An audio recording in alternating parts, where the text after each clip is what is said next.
ননদিনীর আজ ফুচকা খেতে ইচ্ছা হয়েছে আর আমিও চলে আসলাম রান্নাঘরে বাসার সবার জন্যই ফুচকা বানাবো। আজ সন্ধ্যার পরও আমার কাছে এসে বলে, ভাবি আমার খুব ফুচকা খেতে ইচ্ছা করতেছে। আর ওর মুখে ফুচকার কথা শোনার পর আমি নিজেও আর লোভ সামলাতে পারতেছি না। আসলে ফুচকা জিনিসটাই এমন, মেয়েদের ইমোশন। ফুচকা দেখলেও মুখে পানি চলে আসে, ফুচকার নাম শুনলেও মুখে পানি চলে আসে। ফুচকার কথা যখন উঠছে আর খেতেও ইচ্ছা করছে তখন তো ফুচকা বানাতেই হবে। রান্নাঘরে এসে ফুচকা বানানো শুরু করে দিলাম। ফুচকার পাপড়টা বাসায় নাই, তাই ফুচকার পাপড়টাও বাসাতেই বানাবো। 1 কাপ ময়দা, 1 কাপ সুজি, একটু লবণ, একটু তেল দিয়ে ভালোভাবে মেখে বারবার পানি অ্যাড করে আমি একটা শক্ত ডো বানিয়ে নিলাম। এটা দিয়ে ফুচকাটা বানাবো। এটাকে আমি রেস্টে রেখে দিচ্ছি। প্রথমে এই ডোটা বানিয়ে নিলাম, এখন বাকি সব কাজ করব। ফুচকা বানানো কিন্তু ভালোই ঝামেলা, কিন্তু খেতে গেলে দেখা যায় নিমিষে 1 প্লেট নাই হয়ে যায়। ফুচকার পুরটা বানানোর জন্য আমি আলু কেটে আলু সিদ্ধ বসিয়ে দিলাম। এখনই যেহেতু খেতে ইচ্ছা করলো তাই এখন আলু দিয়ে বানাতে হবে। আগে থেকে জানা থাকলে ডাল ভিজাতে দিতাম। আলু এদিকে সিদ্ধ হচ্ছে আর এদিকে আমি পেঁয়াজ মরিচ সবকিছু কুচি কুচি করে কেটে নিচ্ছি। এগুলো ফুচকার টপিংসে ইউজ করার জন্য আর কি। পেঁয়াজ, মরিচ, ধনিয়া পাতা সবকিছুই কুচি কুচি করে কাটতেছি। ফুচকার উপর দিয়ে সিদ্ধ ডিম ছড়িয়ে দিলে ভীষণ ভালো লাগে, তাই আমি 2টা ডিম সিদ্ধ করতে দিলাম। আর একটা শসা নিয়ে নিলাম, শসাটাকে সুন্দর করে ছিলে কুচি কুচি করে কেটে নিচ্ছি। সবকিছু আস্তে আস্তে এক এক করে গুছিয়ে করতেছি। কুচি করার কাজগুলো শেষ। এখন আমি কয়েকটা শুকনা মরিচ সুন্দর করে ভেজে নিলাম। এগুলোকে এখন চিলি ফ্লেক্স করব,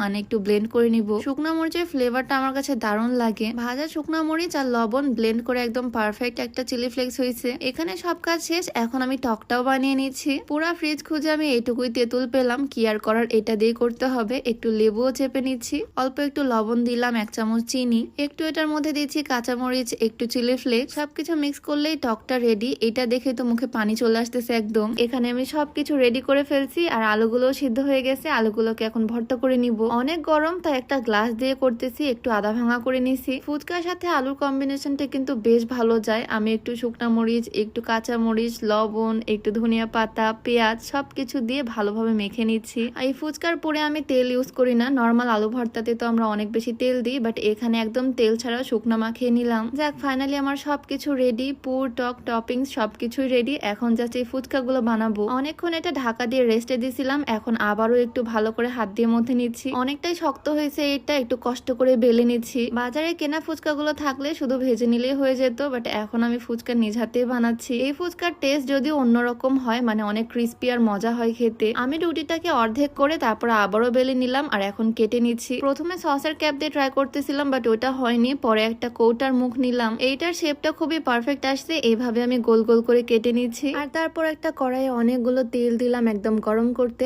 একটা ফুচকা দিয়ে দেখলাম টেস্ট করার জন্য কেমন হয়, ফুলে কিনা। দেওয়ার পর তো দেখি মাশাআল্লাহ ফুলে একদম বেলুন হয়ে গেছে ফুচকাটা। একদম দোকানের মতো গাঢ় কালার করে নিচ্ছি, মানে ডিপ ফ্রাই করে নিয়ে এটাকে তুলে নিলাম। আর তারপর একসাথে অনেকগুলো ছেড়ে দিছি। 1 কাপ ময়দা দিয়ে কতগুলো যে ফুচকা হবে তার কোনো হিসাব নাই। মানে 1 কাপ আটা দিয়ে চাইলে বাসার সবাই মিলেই ফুচকা খাওয়া যাবে, যেরকম আজকে আমরা খাবো। সবগুলো ফুচকাই এক এক করে আমি ভেজে নিচ্ছি। আর প্রথমবার যেগুলো বানাইছিলাম সেই 1 প্লেট আমি ফার্স্টে সাজাচ্ছি আমার হাজবেন্ডের জন্য। আমি যে কোনো কিছু বানালে ওকেই ফার্স্টে দিই আর সুন্দর করে সাজিয়ে গুছিয়ে দিই, তাই এই পুরো প্লেটটা সুন্দর করে সাজিয়ে দিব ওকে। ফুচকাগুলো ভেঙে খুব সুন্দর করে আলুর পুর দিয়ে দিলাম ভেতরে। ওপর থেকে পেঁয়াজ কুচি দিলাম, একটু দিলাম মরিচ কুচি। মিডিলে একটা বাটি বসিয়ে তার মধ্যে টক দিয়ে দিলাম, মানে ফুচকাওয়ালা মামাদের মতো করে সাজাচ্ছি প্লেটটা। একটু শসা দিলাম, একটু ধনিয়া পাতা কুচি ছড়িয়ে দিলাম। আর এখন ওপর থেকে সিদ্ধ করা ডিমটা গ্রেট করে দিচ্ছি। ফুচকাগুলো দেখতে কিন্তু দারুণ লাগতেছে, মনে হচ্ছে একদম বাহিরের কেনা ফুচকা। সবকিছু ডান। ওপর থেকে একটু চাট মশলা ছড়িয়ে দিলাম। এখন ওকে এটা দিব। আমার তো দেখে মুখে পানি চলে আসতেছে, মনে হচ্ছে একটা এখনই খেয়ে ফেলি, বাট আমি আগে খাবো না, আগে ওকে দিয়ে ট্রাই করাই। ফুচকা জিনিসটা যদিও মেয়েরাই বেশি পছন্দ করে, বাট আমি ওকে 1 প্লেট বানিয়ে দিছি, দেখি ও খেতে পারে কিনা। দেখতে আমার কাছে দারুণ লাগতেছে, দেখে মনে হচ্ছে খেতে অনেক মজা হবে। আর বাসায় একদম নিজ হাতে বানাইছি, হাইজিন নিয়ে কোনো প্রবলেম নাই, মানে